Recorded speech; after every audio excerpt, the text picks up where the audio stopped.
إن الحمد لله نحمده ونستعينه ونستغفره ونؤمن به ونتوكل عليه ونعوذ بالله من شرور أنفسنا ومن سيئات أعمالنا من يهده الله فلا مضل له ومن يضلل فلا هادي له وأشهد أن لا إله إلا الله وحده لا شريك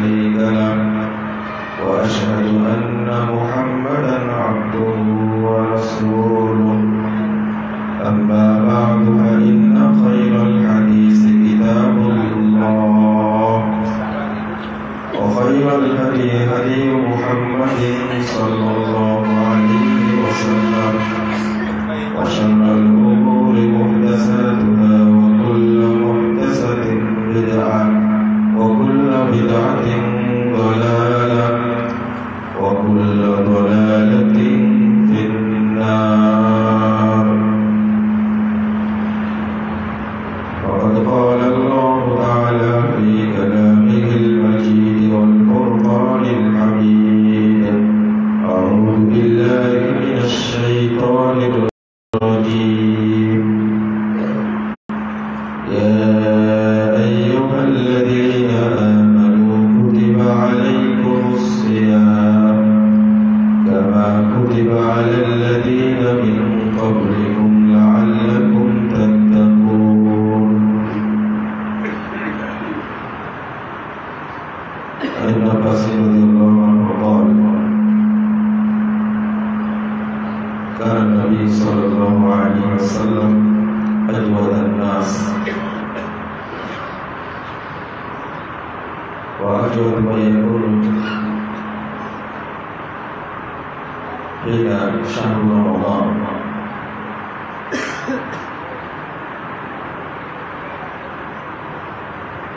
ويلقى إبراهيم ويلقى جبريل في كل رمضان يدرسه القرآن، ورسول الله صلى الله عليه وسلم أجود بالخير من الريح المرسلة.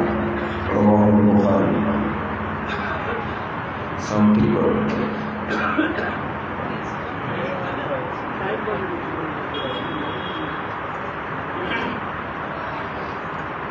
সম্মানিত মুসলিম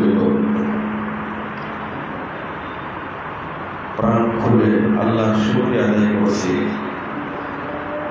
আজকের এই যশোর সদর ফুলের হাট সংলগ্ন তাওহীদ ইসলামী কমপ্লেক্সের জামে মসজিদে খুতবা আমরা শুরু করেছি। আমরা বহু মুসল্লি হাজির হয়েছি। আল্লাহ শুকরিয়া আদায় করি আলহামদুলিল্লাহ। আবার বলি আলহামদুলিল্লাহ।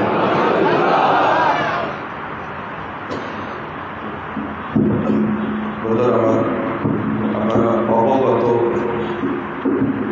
দীর্ঘদিন যশোর শহরের মানুষের যে ক্ষুধা, তারা জোয়ার খুতবায় কোরআন সুন্নাহ ভিত্তিক আলোচনা শুনতে চাই, কিন্তু এরকম কোনো স্পেস নাই যেখানে খুতবা দিলে মুসল্লিরা শান্তিপূর্ণভাবে বসে খুতবা শুনবে, পরিবেশ ছিল না। আল্লাহ আমাদের সাময়িক ব্যবস্থা করে দিয়েছেন, এই জন্য আল্লাহর কাছে আবারও শুকরিয়া আদায় করি আলহামদুলিল্লাহ।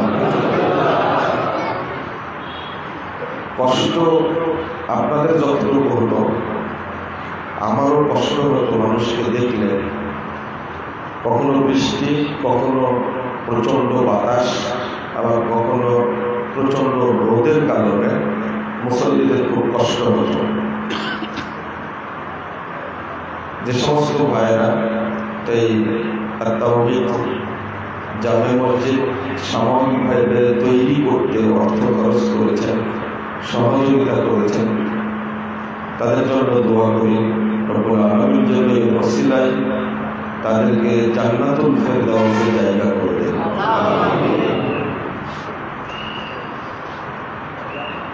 যশোরে বলা হয় এই প্রথম এতগুলো মুসল্লি মুখ একবারে দেখতে পেলাম, আলহামদুলিল্লাহ। এটা আপনাদের কতটুকু আনন্দ লাগছে জানি না, কিন্তু আমার বেশি আনন্দ লাগছে আলহামদুলিল্লাহ। এর মধ্যে আমাদের মাঝে আজকে উপস্থিত হয়েছেন অতিরিক্ত জুডিশিয়াল ম্যাজিস্ট্রেট জনাব মারুফ হোসেন মারুফ আহমদ, খুব ভালো লাগলো আলহামদুলিল্লাহ। এদিকে দৈনিক কল্যাণের সম্মানিত সম্পাদক ইকরামউদ্দৌলা তিনি উপস্থিত হয়েছেন। অনেক অতিথি আমাদের মাঝে আজকে উপস্থিত। আমি সকলকে আন্তরিক মোবারকবাদ ও স্বাগত জানাচ্ছি। আপনাদের কাছে আবেদন করব, শুরুতে এই আত-তাওহীদ ইসলামী কমপ্লেক্স এই প্রতিষ্ঠানকে আপনারা সবাই নিজেদের মুক্তির ওসিলা হিসাবে গ্রহণ করবেন ইনশাআল্লাহ। আমরা চাই আল্লাহ রাব্বুল আলামিন আমাদেরকে এই যশোর সদরের আত-তাওহীদ ইসলামী কমপ্লেক্স, এই মসজিদ, এই ওসিলাই যেন জান্নাতুল ফেরদাউসের একটু জায়গা করে দেন। আপনি বেঁচে আছেন, কিছুদিন পর চলে যাবেন, সবাই যাবে এক এক করে, কিন্তু আপনার সন্তানকেও বলে যাবে যে এই প্রতিষ্ঠান আমি দেখাশোনা করতাম, তোমরাও দেখাশোনা করবে। অনেক দিনের ফসল আল্লাহ আপনাদের কবুল করেছেন প্রচেষ্টাকে।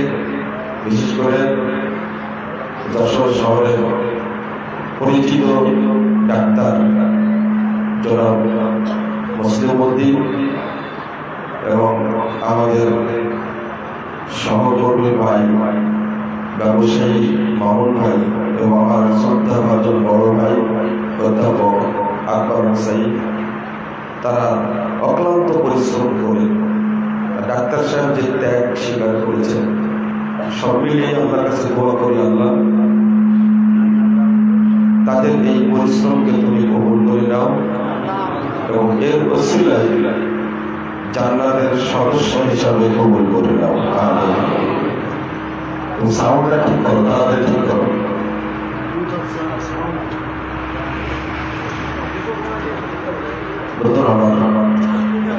রমাদান মাস একবার নর্মাল হয়ে যাওয়ার সমস্যা।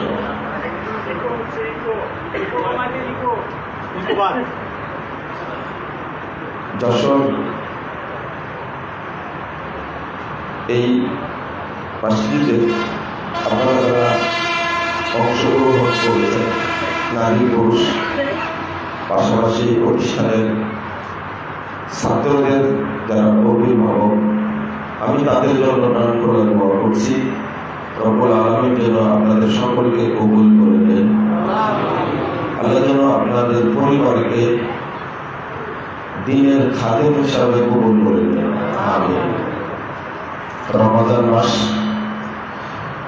এ সম্পর্কে দুটো কথা আপনাদের সামনে বলার চেষ্টা করবো ইনশাআল্লাহ। রমাদান এসেছে,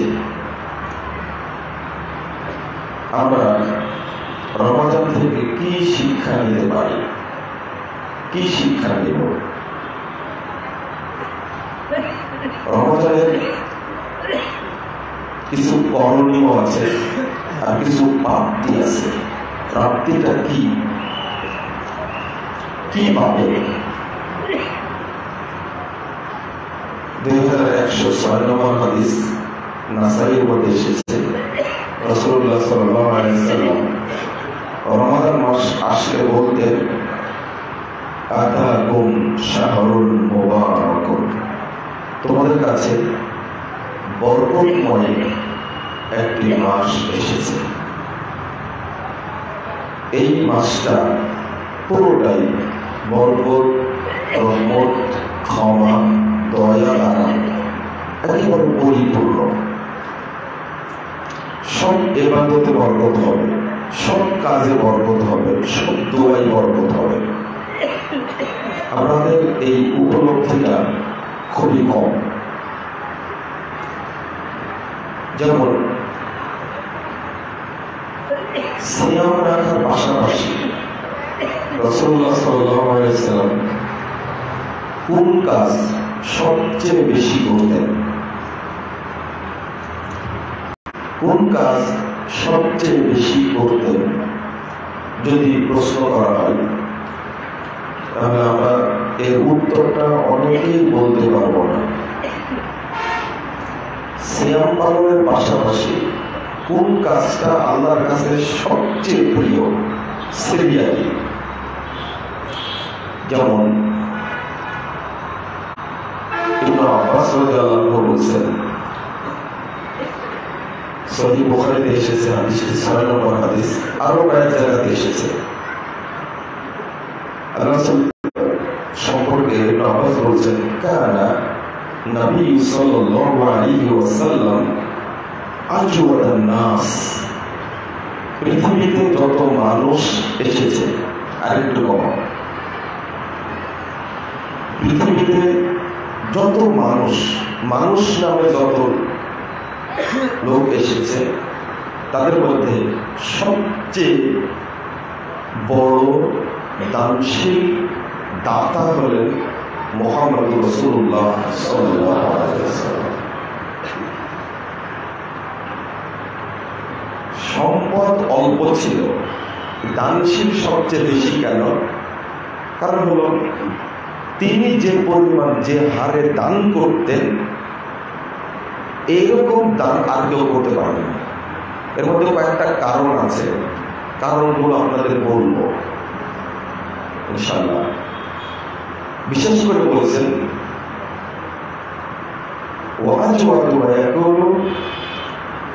আর তিনি সবচেয়ে বেশি দানশীল হতেন যখন রমাদান আসত। হিনা ইয়ালকাহু জিবরিল, যখন জিবরিল আমিন তার সাথে সাক্ষাৎ করতেন, তখন তিনি বেশি দান করতেন। উদ্দেশ্য যে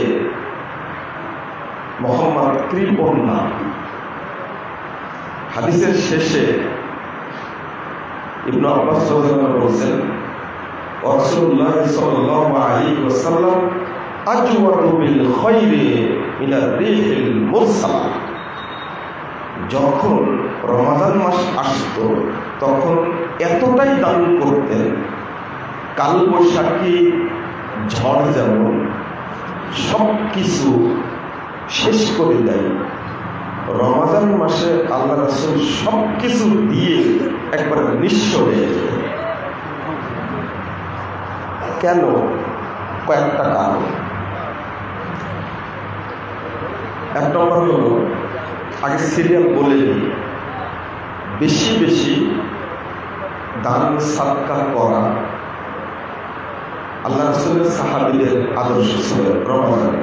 2 নম্বর, দীর্ঘ সময় ধরে তারাবির সালাত আদায় করা, দীর্ঘ সময় ধরে তারাবির সালাত আদায় করা। 3 নম্বরটা হলো বেশি বেশি কোরআন তেলাওয়াত করা। 3 নম্বরটা হলো বেশি বেশি তেলাওয়াত করা। 4 নম্বরটা হলো বেশি বেশি দোয়া করা। কি করা? দোয়া করা। 5 নম্বরটা হলো মানুষকে সাহারি এবং ইফতার করানো। আমরা ইফতারের ফজিলত বলতে বলতে সাহারিটার কথা ভুলে গেছি, অথচ ইফতার করানোর চেয়ে সাহারি করানো বেশি ফজিলতপূর্ণ। কারণ ইফতার করলে সমপরিমাণ কি হবে? সওয়াব হবে। কিন্তু রাসূল সাল্লাল্লাহু আলাইহি ওয়াসাল্লাম সাহাবীদের কাছে সাহারি খেতেন। কারণ হলো, আর সাহাবীরা সাহারি খাওয়া পছন্দ করছেন। তাসাহহারু ফাইন্না ফিস সাহরি বারাকা। কারণ সাহারির মধ্যে বরকত আছে। সাহারির মধ্যে কি আছে? বরকত আছে। তো আমরা এইভাবে বলবো, রমাদান মাসে মানুষকে সাহারি খাওয়ানো, ইফতার করানো। আর একটা হলো ইতিকাফ করা। আর একটা হলো কদর রাত্রিগুলো জাগা। আর একটা হলো ফিতরা দেওয়া। আমরা কি বুঝতে পারলাম? তার মধ্যে শুরুর দিক থেকে যদি চিন্তা করি, আমরা রমাদানের পাশাপাশি সিয়াম রাখার পাশাপাশি বেশি বেশি দান সাদকা করা, 2 নম্বর বেশি বেশি সময় নিয়ে তারাবির সালাত আদায় করা, 3 নম্বরটা হলো কোরআন তেলাওয়াত বেশি বেশি করা, 4 নম্বর দোয়া করা। আমরা কিন্তু কোরআন তেলাওয়াত করি, এখানে একটা মাসালা জেনে রাখবেন। আপনারা মাসালা জেনে রাখবেন, বাংলা উচ্চারণ করে কেউ তেলাওয়াত করবেন না। কথা কি বোঝা যাচ্ছে আপনাদের? বুঝছেন তো? বাংলা উচ্চারণ করে বা ইংরেজিতে উচ্চারণ করে বা উর্দু, ফার্সি বা ফ্রেঞ্চ ভাষায়, চীনা ভাষায় উচ্চারণ করে কোরআন পড়া হারাম। কোরআন পড়া যাবে না, নিষিদ্ধ। এটা ইজমাউল উলামা, পৃথিবীর সমস্ত আলেমের ইজমা। তো বাংলাদেশের এই প্রকাশনীগুলো, বেদাতি প্রকাশনীগুলো ব্যবসার স্বার্থে তারা উচ্চারণ করে কোরআন ছাপাচ্ছে, এবং আপনাদের প্রত্যেক বাড়িতে আছে।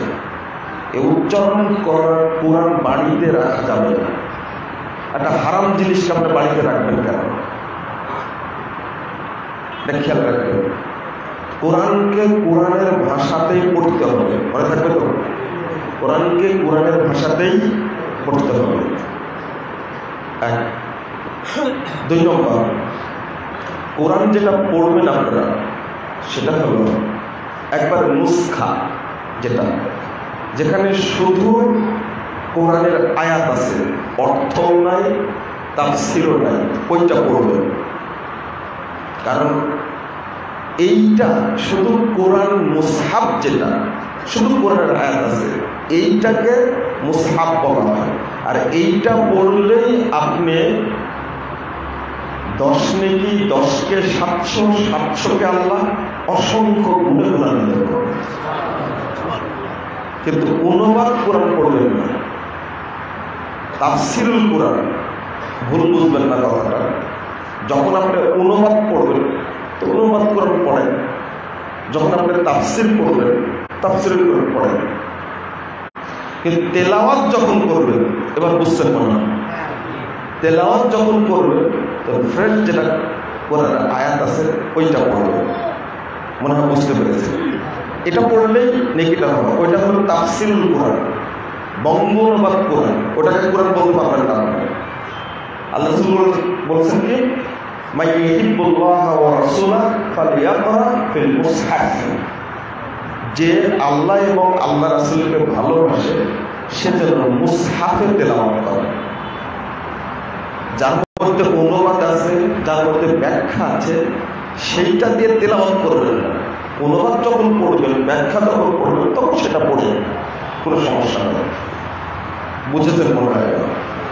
এবং বাড়িতে মহিলাদেরকে বলে দেবেন, যদি উচ্চারণ করা কোরআন পড়ে, উল্টাটা দেখবেন, নেকি তো দূরের কথা, হারাম কাজ করার কারণে পাপ হবে।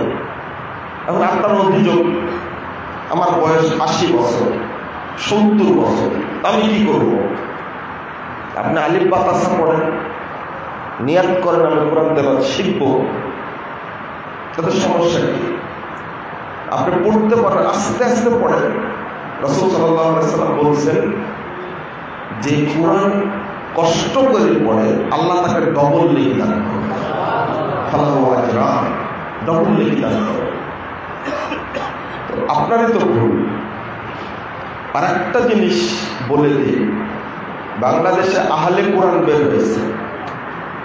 আহলে কোরআন, এই কাফেরগুলো, এদেরকে কাফের মনে করে খবরদার। যারা হাদিস মানে না তারা কিন্তু কি কাফের। এরা মারা গেলে জানাজায় যাবেন না, কাফের জানাজা চলে।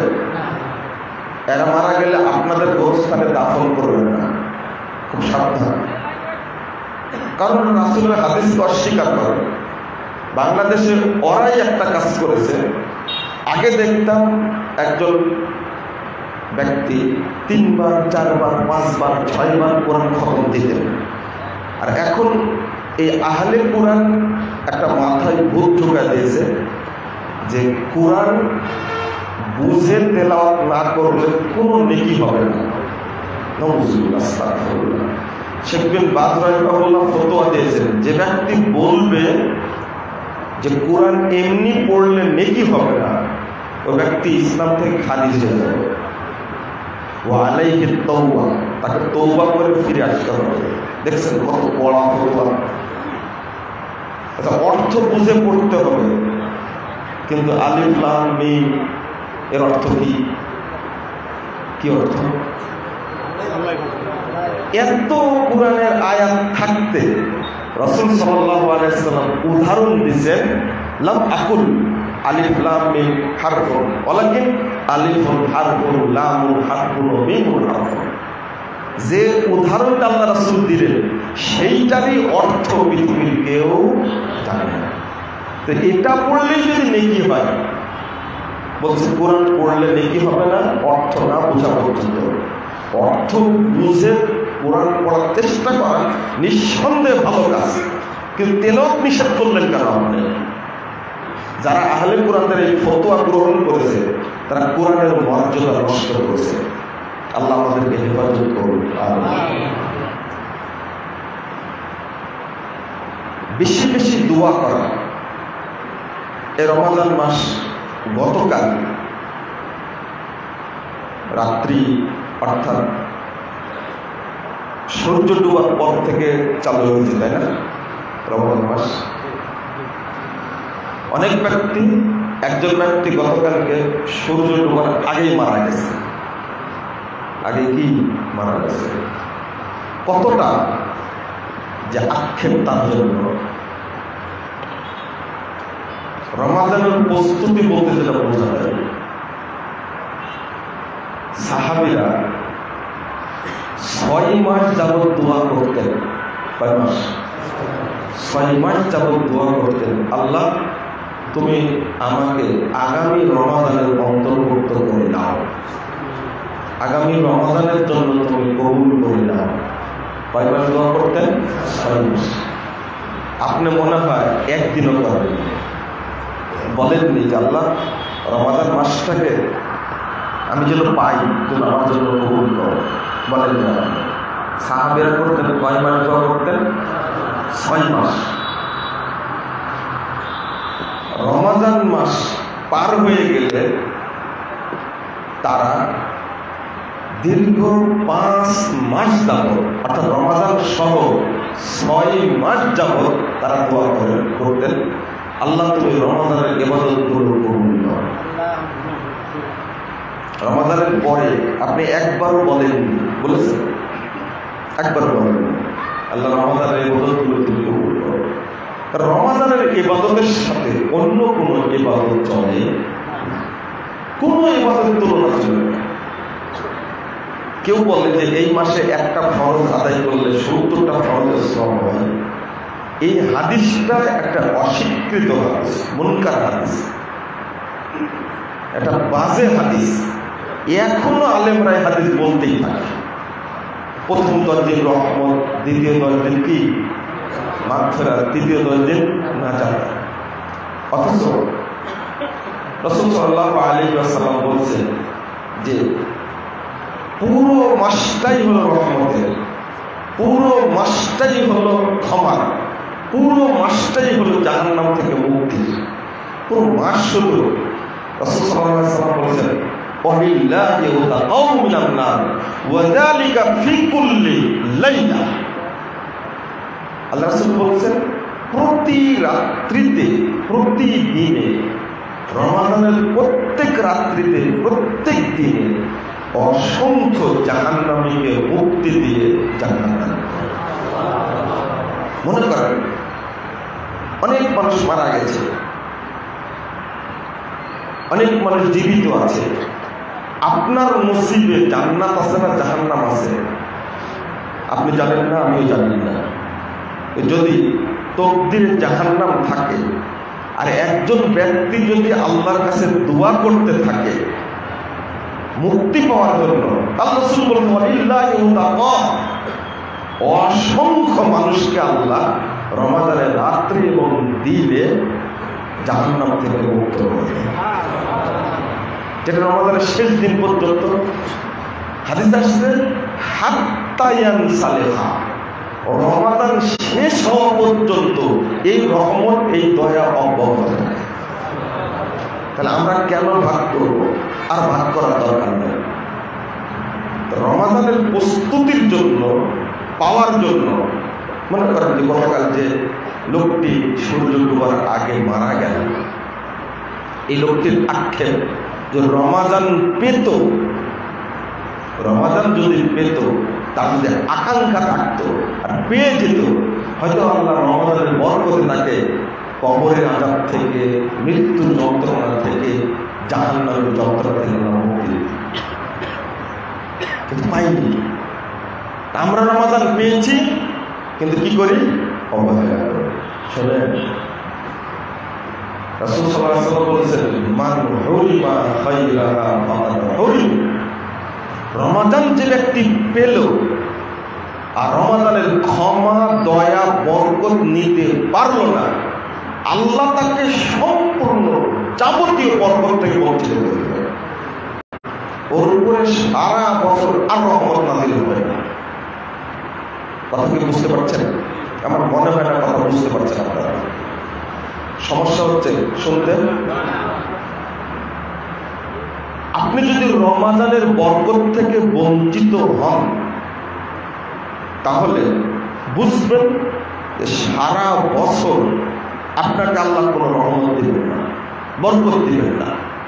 এটা মনে রাখবেন। রাসূল সাল্লাল্লাহু আলাইহি ওয়াসাল্লাম বলেছেন, রহিমা আনফুহু, রহিমা আনফুহু, রহিমা আনফুহু। ওই ব্যক্তি অপমানিত হোক, ওই ব্যক্তির নাক মাটিতে ছেঁচড়া যায়, ওই ব্যক্তি অপমানিত হোক, যে ব্যক্তি মান আদরাকা রমাদান ওয়ালাম ইউগফার লাহু, যে ব্যক্তি রমাদান পেল অথচ তাকে ক্ষমা করে দেওয়া হয়নি, এই ব্যক্তি যেন আজ জীবন অপমানিত হয়, ও যেন লাঞ্ছিত হয়। তো রমাদান মাসে ক্ষমা পাওয়ার মধ্যে, বরকত পাওয়ার মধ্যেও কি আছে? সম্মান আছে। আল্লাহ তাকে সম্মান দিবেন যে ব্যক্তি এই বরকত নিতে পারবে, যে ব্যক্তি দয়া নিতে পারবে। আমরা যেন রমাদানকে ভুলে না যাই, এটা হলো সবচেয়ে গুরুত্বপূর্ণ প্রসঙ্গ। আপনি বেশি বেশি দোয়া করবেন রমাদান মাসে। এসেছে, আগে তো করেননি, এখন করেন। কি কি কাজ আপনি করে নেবেন এখান থেকে? আপনি পাবেন কি? এগুলো বললাম কি করণীয়, তাই না? এগুলো বললাম কি করণীয়। বেশি বেশি দান সাদকা করবেন, বেশি বেশি তেলাওয়াত করবেন, বেশি দীর্ঘ সময় যাবত তারাবির সালাত আদায় করবেন, তারপরে বেশি বেশি দোয়া করবেন, তারপরে সাহারি করাবেন, ইফতার করাবেন, ইতিকাফ করবেন, তারপরে কদর রাত্রি জাগবেন। এগুলো করণীয় বললাম। পাবেন কি কি? আপনি কি নিশ্চিত যে আপনার ভিতরে তাকওয়া আছে? তাকওয়া, আপনাকে তাকওয়া অর্জন করতে হবে। আপনাকে তাকওয়া অর্জন করতে হবে। 1 2 নম্বর, আপনাকে ক্ষমা নিতে হবে। কি নিতে হবে? ক্ষমা। জাহান্নাম থেকে ক্ষমা নিতেই হবে। আপনি জানেন আল্লাহ বান্দাকে ক্ষমা করে দেওয়ার জন্য এই রমাদানে কতটা ইবাদত দিয়েছে। পুরো রমাদান হিসাব করলে আপনি দেখতে পাবেন প্রত্যেক ইবাদতে ক্ষমার কথা বলা হয়েছে। মৌলিক সিয়াম পালন করা, কদর রাত্রির জাগা, তারাবি পড়া, এই 3টা ইবাদতের শেষে কি বলা হয়েছে? গফিরা লাহু মা তাকাদ্দামা মিন যামবি। পূর্বে যত পাপ সবই আল্লাহ কি করে দেন? ক্ষমা করে দেন। আমি ক্ষমা করে দেন, পূর্বের পাপগুলো ক্ষমা করে দেওয়া হয়। এটা হলো রমাদানের ফরজ সিয়ামের পাওয়া। 2 নম্বরটা হলো দেখেন, 3 নম্বর হলো জান্নাত নিশ্চিত করা। আগামী রমাদান আপনি পাবেন এর নিশ্চয়তা কি আপনার মধ্যে আছে? নাই। তো আপনাকে 2টা দিক, একটা দিক হলো যারা মারা গেছে তারা তো আর তাকওয়া অর্জন করতে পারছে না, পারবে? তারা কিভাবে তাকওয়া অর্জন করবে? বাকি 2টা জিনিস আছে, সেটা হলো ক্ষমা নেওয়া, জাহান্নাম থেকে মুক্ত হওয়া, জান্নাত নিশ্চিত করার জন্য তাদের একটা অংশ আছে। কিভাবে? তার আত্মীয় স্বজন তার জন্য দোয়া করবে, আল্লাহ তুমি রমাদানের দোয়া কবুল করো। আমি আমার আব্বার জন্য বলছি, আম্মার জন্য বলছি, আমার স্বামীর জন্য বলছি, আমার হাজবেন্ডের জন্য বলছি, তুমি তার সমস্ত পাপকে ক্ষমা করবে। এইটা দোয়া করবে। আরেকটা দোয়া করবে, আল্লাহ তুমি তাকে জাহান্নামের আযাব থেকে মুক্ত করে দাও। আরেকটা বলবেন, আল্লাহ এই রমাদানে আমার আব্বা মারা গেছে বহুদিন আগে, আমার মা মারা গেছে বহুদিন আগে, এই রমাদান মাসে তোমার কাছে বলছি, আল্লাহ তুমি এই রমাদানের বরকতে আমার বাবা মাকে, আমার স্বামীকে, আমার হাজবেন্ডকে, আমার ভাই বোনকে তুমি জান্নাতুল ফেরদাউস নসিব করো। বলতে পারবেন এইভাবে? মানে দোয়া যে এইভাবে করতে হয় সেটাও তো জানি না, সমস্যাটা ওই জায়গায়। এইভাবে যে দোয়া করা যায় এটাই তো জানি না। সমস্যা কোন জায়গায়? আপনারা হালাকায় বসেন না, বক্তব্যগুলো শোনেন না। আশ্চর্য হবেন যে এই যে বক্তব্য দিচ্ছি, একই হাদিস কতবার বলছি, তাও মনে থাকে না, তাও আসে না।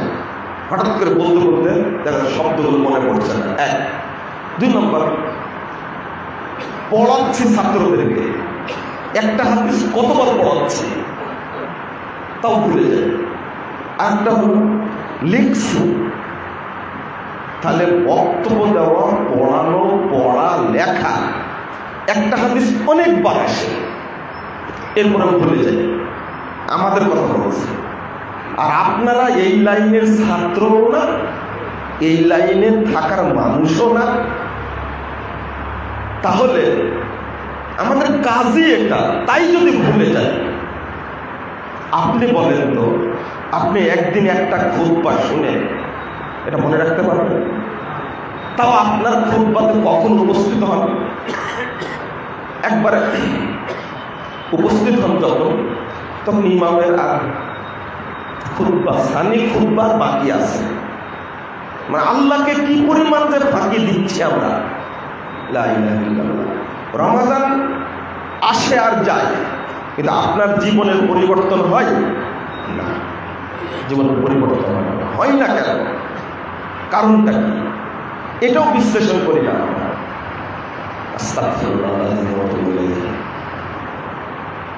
আমি বললাম যেহেতু বেশি বেশি দোয়া কবুল হয়, আপনি বেশি বেশি দোয়া করেন। রাসূল সাল্লাল্লাহু আলাইহি সাল্লাম বলছেন, শরীয়ত কত সুযোগ দিয়েছেন যে সুবহে সাদেক থেকে নিয়ে সূর্যাস্ত পর্যন্ত হাত্তা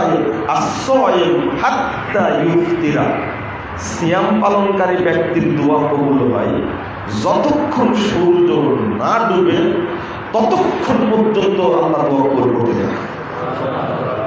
আমাদের দেশে যে হাদিসটা বলা হয় ইফতারের পূর্ব মুহূর্তে দোয়া কবুল হয়, এই হাদিসটা জয়ীফ হাদিস। এই হাদিসটা কি? জয়ীফ হাদিস। আমি আপনাদের এবার ওই হাদিসের ব্যাখ্যা দেব।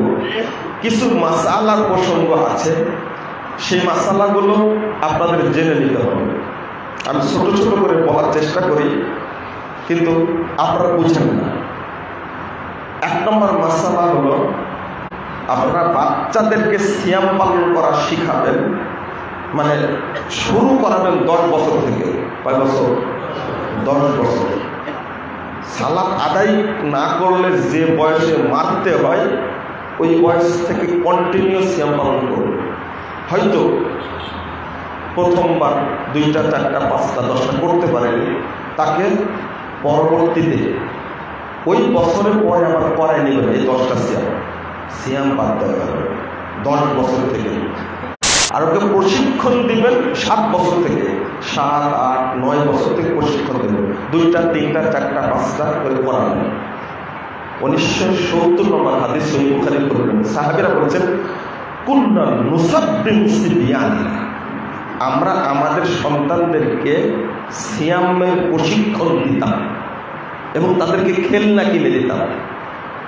2 নম্বর হলো যারা আপনারা আগে 10 থেকে 20 বছর পর্যন্ত এই 10 বছর সিয়াম রাখেননি, এই সিয়ামটা আপনাদের রাখতে হবে। কথা বুঝতে পারবেন? এই সিয়ামটা কিন্তু রাখতে হবে, ফিদিয়া দিয়ে মাফ হবে না, বুঝেন নেব না। এই সিয়ামটা আপনাদের রাখতে হবে।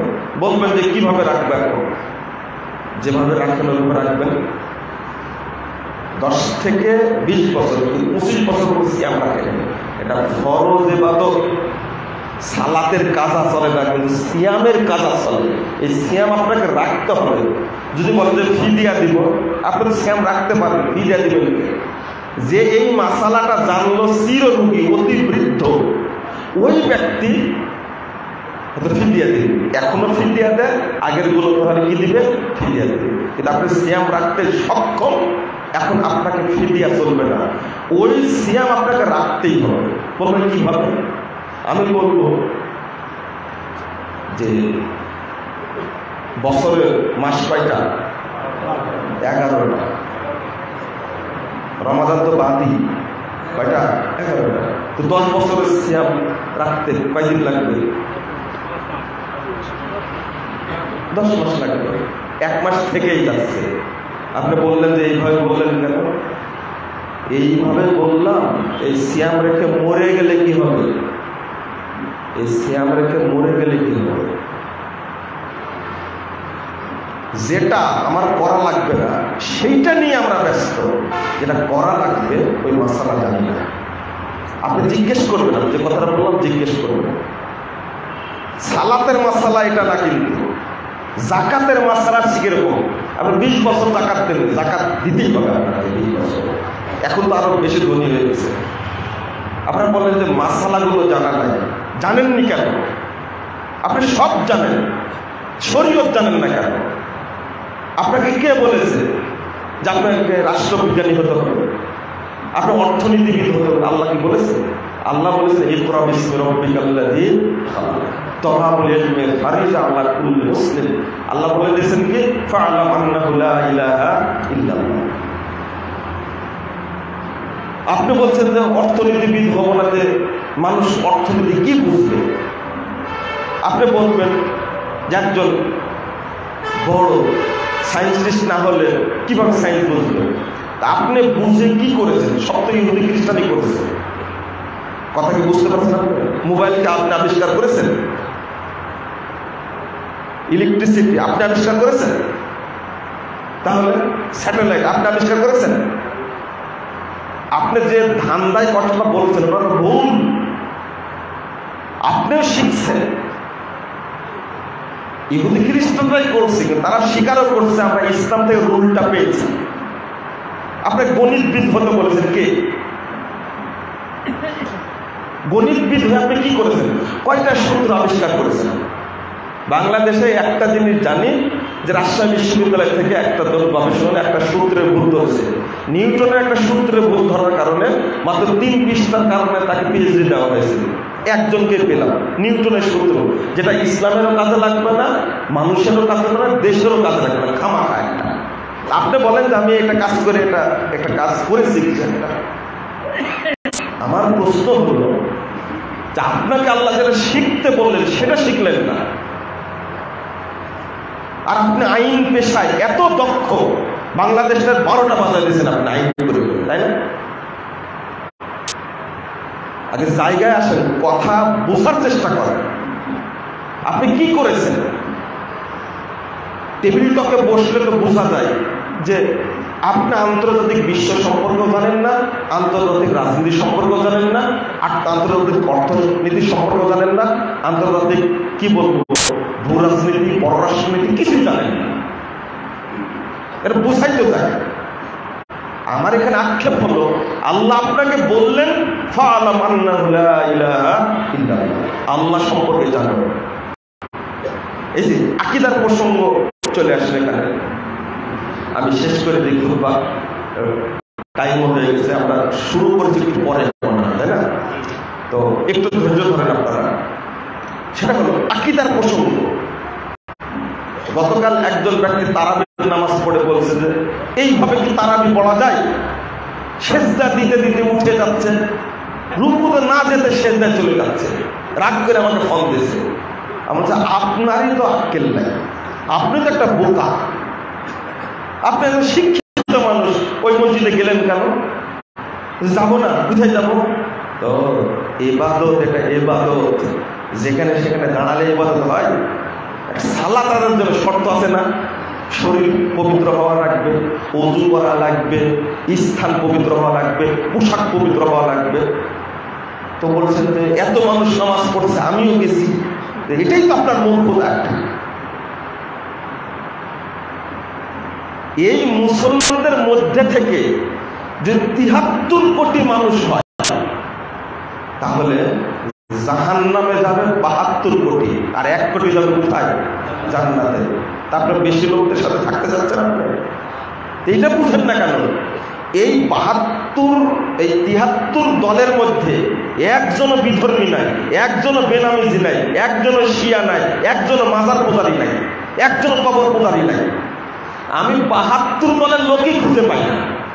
কথা বুঝতে পারছেন? আপনার খুঁজতে লাগাতে পাবেন না। এই যে বলে দিলাম না, যারা বেনামাজি, যারা এক ওয়াক্ত নামাজ ছেড়ে দিয়েছে, এরা কাফের। এরা কি? কাফের। কাফেররা চিরস্থায়ী জাহান্নামে। এই ৭৩ দলের মধ্যে চিরস্থায়ী জাহান্নামে একজনও থাকবে না। যারা মাজার পূজারী মুশরিক, যারা কবর পূজারী, যারা পীর পূজারী মুশরিক, তারা চিরস্থায়ী জাহান্নাম। এরা কেউ এই ৭৩ দলের মধ্যে থাকবে না। আপনি কি বুঝতে পারছেন? তাহলে থাকলো কি? থাকলো কি? আপনাকে এই যে আকীদার ক্ষেত্রে আমি বললাম যে ইমামের পিছনে নামাজটা পড়লেন, জোরে জোরেই পড়েছে, বলছে ২৫ মিনিটে ২০ টাকার কথা। কয় মিনিট? ২৫ মিনিটে ২০ টাকার কথা। আমি বললাম যে আপনি বলেন যে ইমামের পিছনে পড়লেন, এই ইমামের আকীদা কি? তা কে জানতে গেছে? কে জানতে গেছে? না জেনে পড়লেন আপনি? যে ইমামের আকীদা আল্লাহ সর্বত্র বিরাজমান, এই ইমামের পিছনে কিয়ামত পর্যন্ত নামাজ পড়লেও কবুল হবে না। কারণ কুফরি আকীদা। এটা কি আকীদা? সবকিছুর মধ্যে আল্লাহ আছে, এই আকীদা হলো হিন্দুদের আকীদা। এই আকীদা তার মধ্যে আছে, তার পিছনে নামাজ পড়লে নামাজ হবে? আপনি তারাবির হিসাব করতে গেছেন, ওর রাকাতের হিসাব করতে, রুকুর হিসাব করতেছে, ওর পিছনে নামাজই হবে না, এই চিন্তা নাই। আপনি কি বুঝেছেন? আচ্ছা, একজন হিন্দুর পিছনে নামাজ হবে? কেন হবে না? ও তো পড়ছে, পড়লে সমস্যা কি? ও বলছে মুশরিক। তাই আপনি যে মুশরিক, কথাগুলো স্পষ্টভাবে শুনেন। যে ব্যক্তি বিশ্বাস করে পীর সাহেব কবরে জীবিত আছে এবং আমি কোনো দাবি করলে তিনি পূরণ করেন, এ হলো মুশরিক। যে ব্যক্তি এই আকীদা পোষণ করে, তার পিছনে নামাজ হবে? যে পীরের মুরিদ, তার পিছনে নামাজ হবে? পীরকে যে মাবুদ মনে করে, এর পিছনে নামাজ হবে? আস্তাগফিরুল্লাহ, নাউযুবিল্লাহ। এই যে এক পীর আছে সিলেটে, একা ঠকা ঠক পীর সাহেবকে সেজদা করছে, কিছু মনেই করে না, ও সেজদা নেওয়ার জন্য বসে আছে।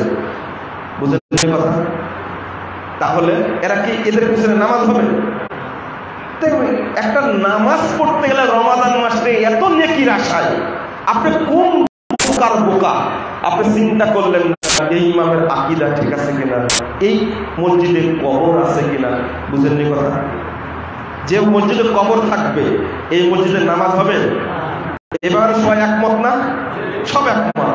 ঠিক এইরকমই যে ব্যক্তি তাবিজের ব্যবসা করে, ওর পিছনে নামাজ হবে না। যে ব্যক্তি পীর পূজা করে, তার পিছনে নামাজ হবে না। আপনি বাড়িতে পড়েন, কে মুশরিকের পিছনে সালাত পড়তে বলেছে? এই কুফরি আকীদা, তার পিছনে কে সালাত পড়তে বলেছে আপনাকে? আপনি অভিযোগ করছেন। শেষে যে কথাটা বলতে চেয়েছিলাম আপনাদের কাছে, আসলে মুহাম্মদ রাসূলুল্লাহ সাল্লাল্লাহু আলাইহি ওয়াসাল্লাম কেন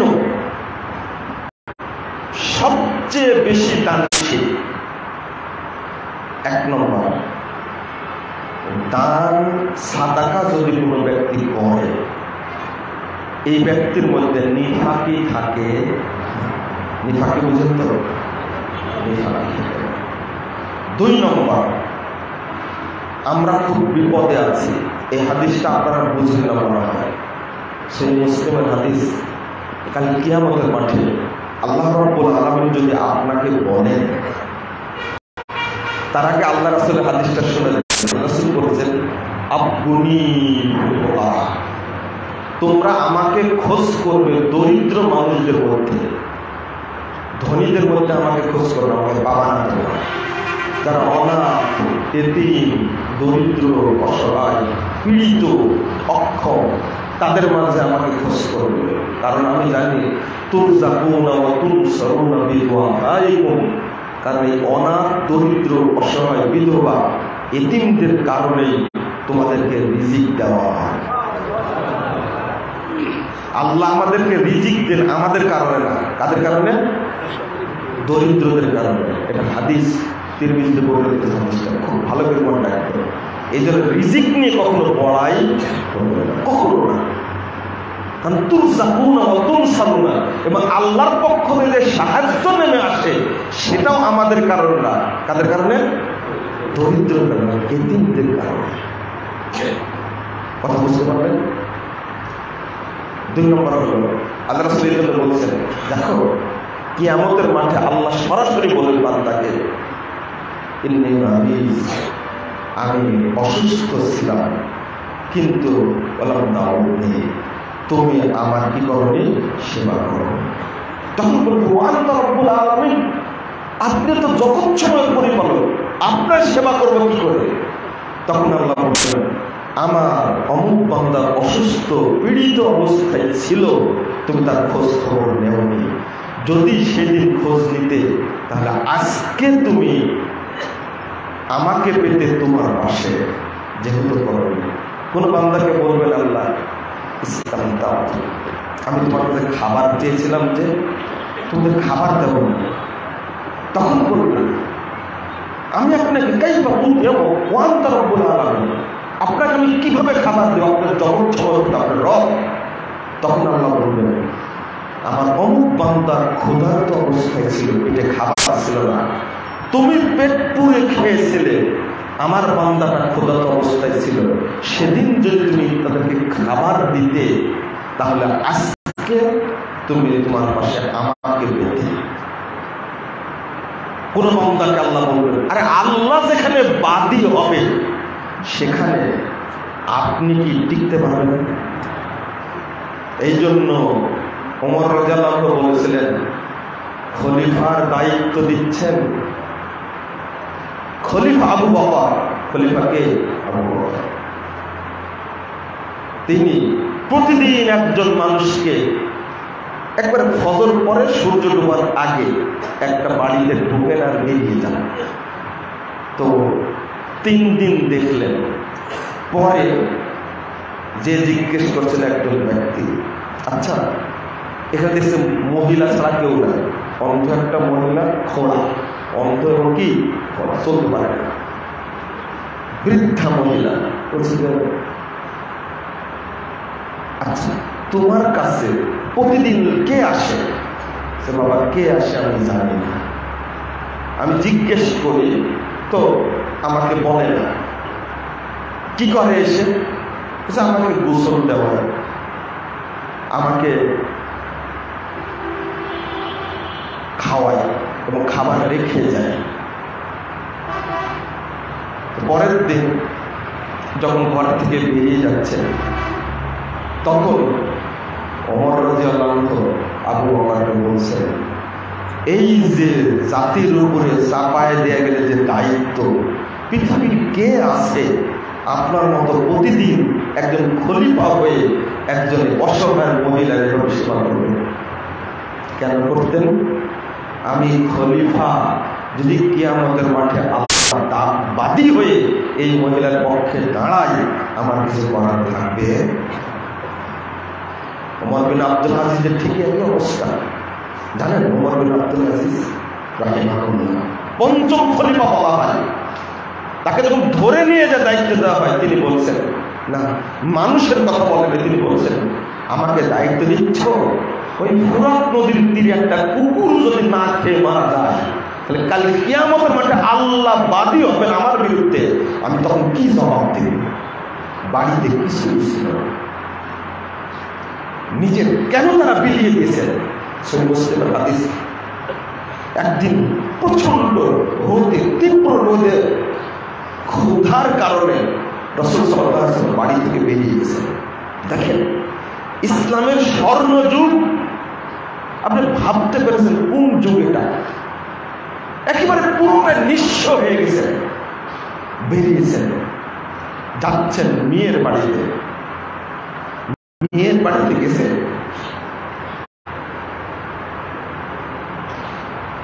নানা আসছে এই খবরটা শুনে হাসান হোসেন দুইটাই দৌড়ে আসছে নানার কাছে।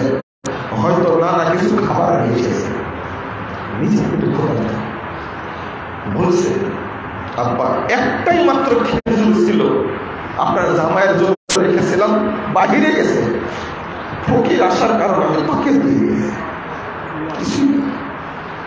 আল্লাহ সুবহানাহু সাইয়্যিদুল মুরসালিন, পৃথিবীর শ্রেষ্ঠ মানুষ, কিছুই খাবার না, স্ত্রীর না খেয়ে আছে।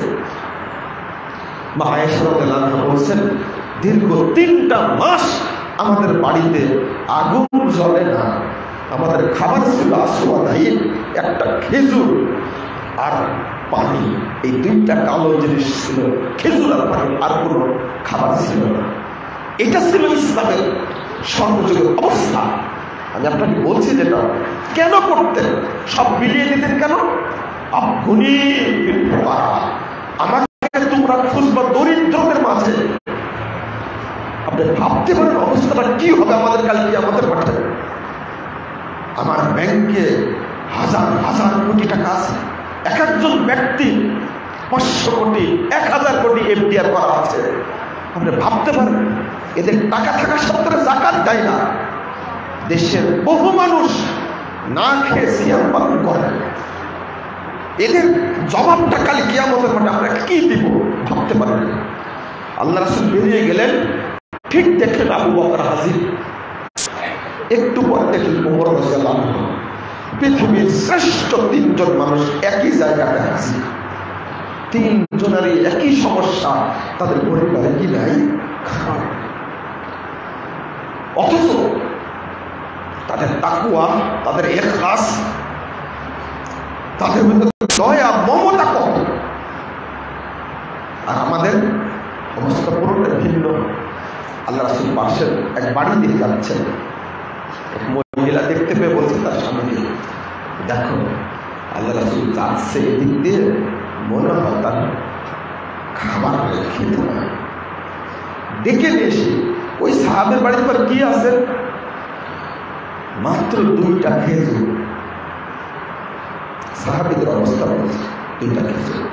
এই খেজুর 2টা নিয়ে রাসূলুল্লাহ সাল্লাল্লাহু আলাইহি ওয়াসাল্লাম চলে গেলেন, সরাসরি তার নাক দিয়ে হাসান হুসাইনকে দিয়ে তিনিও না খেয়ে থাকলেন।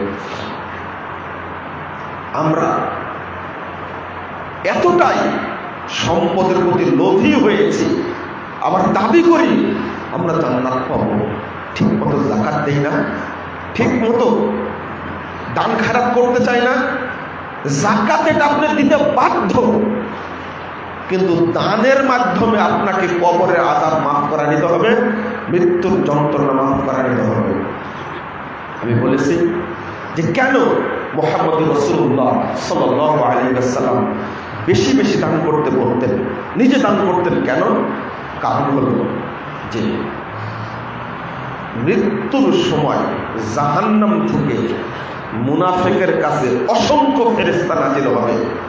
আল্লাহ বলছেন, ইয়াদরিবুনা বুজুহাহুম ওয়া আদবারহুম ওয়া যুকু আযাবাল হারিক, তাদেরকে পিঠে এবং মুখে মারা হবে।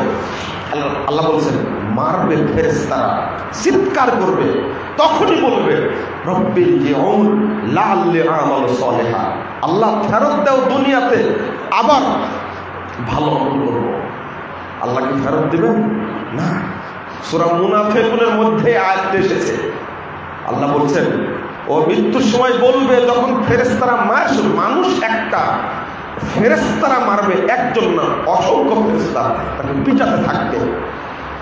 রব্বি লাউলা আখারতানি ইলা আজালিন করিব ফাআসাদ্দাক, আল্লাহ একটু সময় দাও, তাহলে দুনিয়াতে যদি ফেরত না দাও, একটু সময় দাও তুমি, যেন আমি একটু সাদকা করতে পারি, ওয়াকুম মিনাস সালিহিন, আর সৎ বান্দাদের অন্তর্ভুক্ত হয়ে যাব। বলেন তো সাদকা করতে চাই কেন এই টাইমে? ও কিন্তু হজ করতে চাই না, ও কিন্তু সিয়াম পালন করতে চাই না, ওই সালাত করতে চাই না, সাদকা করতে চাওয়ার কারণ হলো জানেন? কারণটা হলো এই সাদকা মৃত্যুর যন্ত্রণাকে বাঁচানোর সর্বশ্রেষ্ঠ উপায় এবং সবচেয়ে ক্ষমতা। আর এত অল্প টাইমে অন্য কোনো ইবাদত করা যায় না, সবচেয়ে অল্প টাইম লাগে সাদকা করতে। এই জন্য মুনাফিক সাদকা করতে চায় ওই জায়গায় অন্তরে কি আমাদের অন্তরে যদি কৃপণতা না থাকে, যদি থাকে তাহলে আমরা মুমিন না। একদিকে যদি মুমিন বান্দা হয় তাহলে আল্লাহর পক্ষ থেকে কি সুসংবাদ, ইন্নাল্লাযীনা ক্বালু রাব্বুনাল্লাহ সুম্মা ইসতাকামু তাতানাজ্জালু আলাইহিমুল মালায়েকা আল্লা তাখাফু ওয়া লা তাহজানু ওয়া আবশিরু বিল জান্নাহ। আল্লাহ কি বলছেন? মুমিন বান্দা হয়, জান্নাত থেকে অসংখ্য ফেরেশতা এসে বলবে আল্লাহ তাখাফু, ভয় করো না, চিন্তা করো না, বরং তোমরা জান্নাতের সুসংবাদ গ্রহণ করো। আল্লাহ সুসংবাদ দিবেন। মালাকুল মউত কি বলবেন? ইয়া আইয়াতুহান নাফসুল মুতমাইন্নাহ ইরজিই ইলা রাব্বিকি রাদিয়াতাম মারদিয়া ফাদখুলি ফি ইবাদি ওয়াদখুলি জান্নাতি। হে প্রশান্ত আত্মা, বেরিয়ে যাও তোমার রবের দিকে, আনন্দ চিত্তে, প্রফুল্ল চিত্তে তুমি আমার জান্নাতে প্রবেশ করো এবং আমার বান্দাদের অন্তর্ভুক্ত হয়ে যাও। এই সুসংবাদ যে শুনবে কানে, সে ব্যক্তি সফল ব্যক্তি। আল্লাহ রাব্বুল আলামিন যেন আমাদেরকে সেই জান্নাতে মৃত্যু দান করেন, আমিন। আল্লাহ যেন আমাদেরকে জান্নাতের জন্য কবুল করে নেন, আমিন। মাঝে মাঝে এই যে প্রতিষ্ঠান যেগুলো চালানো হয়, বুঝছেন, কষ্ট হয়। আমার আন্ডারে 80 জন এতিম প্রতিপালিত হয়, 80 জন। এখানে আছে 8 জন, এই আত্মাহিক কমপ্লেক্স 8 জন। জানেন, এতিমদের ছোট থেকে এতিমের পাশে থাকার কারণে মনটা এতিম দেখলে অন্যরকম হয়ে যায়, বুঝছেন। কারণ আমার বাড়িতেও 2টা বাচ্চা আছে, তাদের দেখি একটা অনুভূতি বারবার কাজে লাগে। মাদ্রাসা যখন বাপ আসে, মা আসে, বুঝছেন, বাপ আসে কিন্তু সাথে করে নিয়ে আসে। একটা এতিম সন্তান কোনোদিন মনে করে না আমার বাপ হয়তো কিছু নিয়ে হাজির করবে, কোনোদিন মনে করে। এতিম তো এদের চেয়ে অসহায় আর কিছু নেই। এতিম এমন জিনিস, এই জন্য আল্লাহ রাসূল বলে দিয়েছেন মান জাম্মা ইয়াতীমান ফি তাআমি ওয়া শারাবি ওয়াজাবাত লাহুল জান্নাতু আল-বাত্তা। যে ব্যক্তি এতিমকে খাওয়ায়, পান করায়, তার জন্য জান্নাত অবশ্যই অবশ্যই ওয়াজিব। আপনি কখন এতিমকে দেখতে গেছেন? আপনার কখনো মনে হয় আপনি বাড়ির চার কথা শুনলে আপনার ছেলেগুলো কি করে? আব্বু না আসলে খাও। আপনার একটা সন্তান কিন্তু ফোন দেন বাড়িয়ে, দেখেন তো আপনাকে মোবাইলে ছেলেটা কতবার আব্বু আব্বু বলে, মনে পড়ে না? কতবার বলে আব্বু কখন আসলাম? যতক্ষণ না যাবে তখন খাবে না বাচ্চাটা, বাপের আদর পায়। কিন্তু একটা এতিম জীবনে কাউকে আব্বে বলতে পারে? মোটেই পারে। একটু আপনি চিন্তা করেন, আজকে যদি আপনি মারা যান, ছেলেটার সাথে কি হয়ে যাবে? বলেন তো একটু ভাবেন অন্তর দিয়ে আপনার ওই বাচ্চাটি সম্পর্কে আপনার কি অনুভূতি আসবে, কি অনুভূতি আসবে? দুইটা বাচ্চা, কারো মেয়ে আছে, আপনি যেমন আপনার সন্তানকে এত আদর করেন, মনে করবেন মাদ্রাসাতে আমারও একটা বাচ্চা আছে, এতে ওকে একটু দেখি কিছু খাই কিনা, পোশাক পরে কিনা। ঈদে প্রত্যেক সন্তানের জন্য পোশাক কিনে দেন, কিন্তু এতিমরা বছরে একটা পোশাক পরে, এটা কি আপনার খোঁজ নেন না? আপনার বাড়ির কাছে আছে, আপনি খোঁজ নিতে পারেন না। এটা আমাদের কত বড় ব্যর্থতা। কালকে আমাদের মাঠে ওই এতিমের পক্ষে আল্লাহ বাদী হবে, তখন আমাদের মুক্তির পথ কোন পথ থাকবে? শুধু এতটুকু বোঝার জন্য আপনাদের অনুরোধ করলাম, করোনাকালীন টাইমে সরকারি যারা চাকরিজীবী, যারা আধা সরকারি প্রতিষ্ঠান, তারা চেয়েছে করোনা আরো 5 বছর থাকুক, কারণ কর করে টাকা ব্যাংক থেকে তুলেছে আর খেয়েছে। যেগুলো কওমি মাদ্রাসা, এই প্রতিষ্ঠানের এতিমগুলোর যে অবস্থা, শিক্ষকগুলোর যে অবস্থা, ছাত্রগুলোর যে অবস্থা, কেউ এতিম প্রতিপালন করে না, কেবল কওমি মাদ্রাসাগুলো এতিম প্রতিপালন করে। অসহায় ছাত্র দরখাস্তই করতে পারে না, যেখানে স্কুলে পড়াতে গেলে ফি দিবে বছরে 2 লাখ টাকা, 3 লাখ টাকা, মাসে ফি দিতে হয় 50,000 টাকা। ওখানে কোনো অসহায় মানুষ পড়তে যাবে? আমরা মনে করে নিয়েছি একটা জিনিস, সেই বুখারী হাদিস, দিনের এলেম বহন করেছেন ফকিররা। ইমাম আহমদ ইবনে হাম্বল, ইমাম শাফি, ইমাম মালিক, তারা ছিলেন দরিদ্র মানুষ। কত বড় বড় মুহাদ্দিস দরিদ্রতার এলেম বহন করেছে, এখনো বহন করছে, ভবিষ্যতে বহন করবে ইনশাআল্লাহ। ধনীদের লালন করে তেমন কোনো উপকার হয় না। সবাই তো আর ইবনে তাইমিয়া হবে না, সবাই তো আর ইমাম বুখারীর মতো হবে না। আমি আপনাদের বলবো, এই দরিদ্রের উপরে খেয়াল রাখবেন, মাদ্রাসাগুলোর উপরে খেয়াল রাখবেন। আমার উস্তাদ যাদের কাছে বুখারী পড়েছে, প্রাণটা ফেটে যায়। এত বড় উস্তাদ, 45 বছর চাকরি করছে, সেই উস্তাদের বেতন হলো 19,500। আমি টিচারের বেতন দিই 50,000 টাকা, আর সেই সময়ে দেখছি আমার উস্তাদের বেতন, এত বড় উস্তাদ, এত সুন্দর প্রতিভা, 45 বছর চাকরি, বছর 19,500 টাকা বেতন। এরা খাই কি, খাওয়াই কি, তাদের সন্তানকে দেয় কি? আপনি কি খেয়াল করেছেন? কওমি মাদ্রাসার দিকে কেউ লক্ষ্য রাখে না। এই সমস্ত ধনীদের বিরুদ্ধে কাল কিয়ামতের মাঠে এই সমস্ত বড় বড় আলেমের পক্ষে অবশ্যই আল্লাহ বাদী হবে। এতে কোনো সন্দেহ নেই।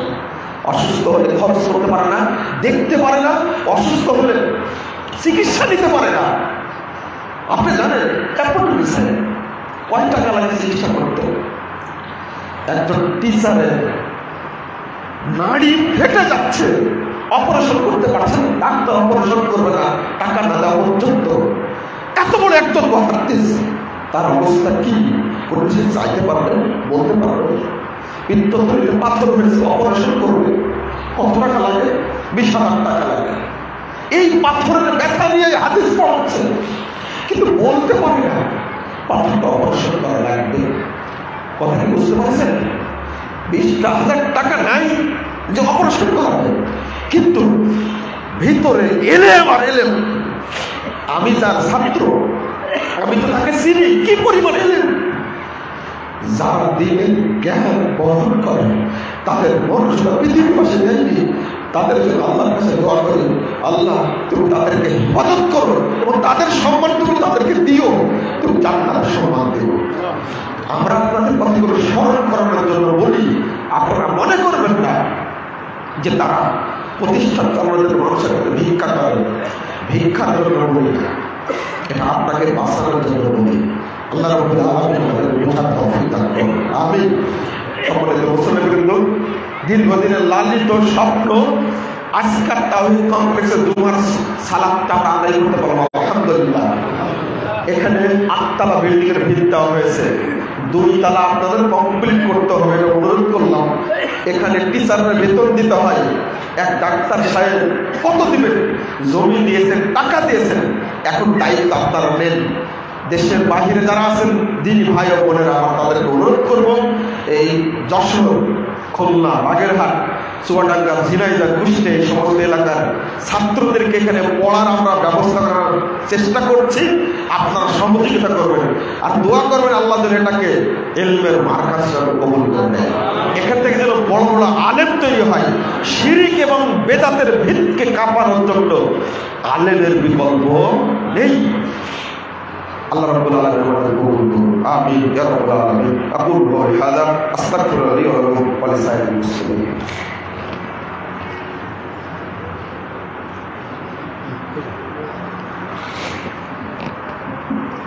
আলহামদুলিল্লাহি ওয়াহদা والصلاة والسلام على من لا نبي بعده اللهم صل على محمد وعلى آل محمد كما صليت على إبراهيم وعلى آل إبراهيم إنك حميد مجيد اللهم بارك على محمد وعلى آل محمد كما باركت على إبراهيم وعلى آل إبراهيم إنك حميد مجيد। আমি আপনাদের একটা অনুরোধ করব, আপনারা মাসিক প্রতি মাসে অল্প হলেও প্রতি মাসে দিবেন, এই মর্মে একটা লিস্ট অন্তত আপনারা করে যাবেন। কারণ নতুন প্রতিষ্ঠান যখন 2-3 বছর হয়ে যাবে তখন আপনাদের রিল্যাক্স দিব ইনশাল্লাহ। তখন এমনিতে মানুষ পরিচিত হলে টাকা পয়সা দিবে, নতুন আমাদের কঠিন হচ্ছে, আপনারা সহযোগিতা করবেন আল্লাহর রাস্তায়। আল্লাহ তাআলা আমাদের কবুল করুন। اللهم اغفر لنا وللمؤمنين والمؤمنات والمسلمين والمسلمات والأحياء والأموات منهم والأموات اللهم أعز الإسلام والمسلمين اللهم أعز الإسلام والمسلمين ربنا آتنا في الدنيا حسنة وفي الآخرة حسنة وقنا عذاب النار ربنا اغفر لنا ذنوبنا وكفر عنا سيئاتنا وتوفنا